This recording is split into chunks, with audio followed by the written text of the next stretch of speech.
Welcome to our YouTube channel. अगर आपने हमारा चैनल सब्सक्राइब नहीं किया तो जल्दी से सब्सक्राइब कर लें।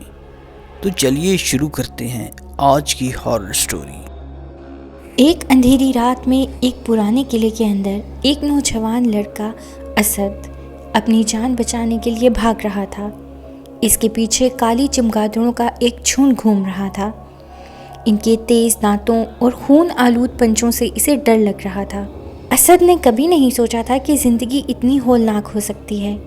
किला जो कभी एक शानदार महल था, अब खौफनाक खामोशी में डूबा हुआ था। इसके खंडरात में काली चमगादड़ों का एक बड़ा ग्रोह रहता था, जिसने किले को अपने खौफनाक घोंसले में तब्दील कर दिया था। असद जो किले के करीब रहता था, अक्सर इन चमगादड़ों को देखकर डर जाता था, लेकिन इस रात वो उनका शिकार बन गया था। असद की गलती ये थी कि वो रात के अंधेरे में किले में गया था। वो एक कदीम खजाने की तलाश में था, जिसके बारे में इसने पुराने लोगों से कहानियाँ सुनी थीं। लेकिन किले के अंदर दाखिल होते ही वो चमगादड़ों के झुंड में फंस गया। असद भागता रहा, लेकिन चमगादड़ें इसका पीछा कर रही थीं। वो इनके तेज़ पंखों की आवाज़ और इनकी लालची चीखों से बदहवास था। उसे यकीन था कि वो मर जाएगा। एक लम्हे के लिए असद ने हिम्मत हार दी। वो रुक गया और इन चमगादड़ों के झुंड पर नज़र डाली। वो इतने ज़्यादा थे कि इनका शुमार करना मुश्किल था। वो इसे ज़िंदा नहीं छोड़ेंगे। लेकिन फिर असद को अपनी बहन का ख़याल आया। वो इसका वाहिद ख़ानदान था और वो इसे कभी नहीं छोड़ सकता था। इसने फ़ैसला किया कि वो लड़ेगा। असद ने एक पत्थर उठाया और इसे सबसे करीब चमगादड़ के सर पर दे मारा।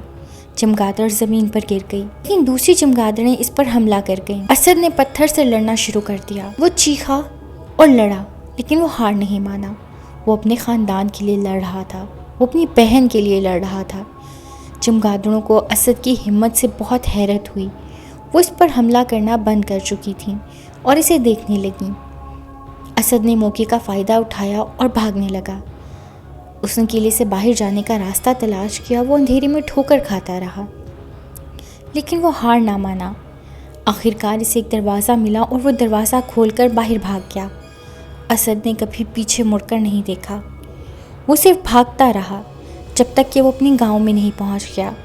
वो अपने घर पहुंचा और अपनी बहन से बगलगीर हो गया। असद उस रात को कभी नहीं भूला। इसने चमगादड़ों के खौफनाक झुंड से बचकर अपनी जान बचाई थी, लेकिन इसने अपनी बहन के लिए लड़ने का सबक भी सीखा था।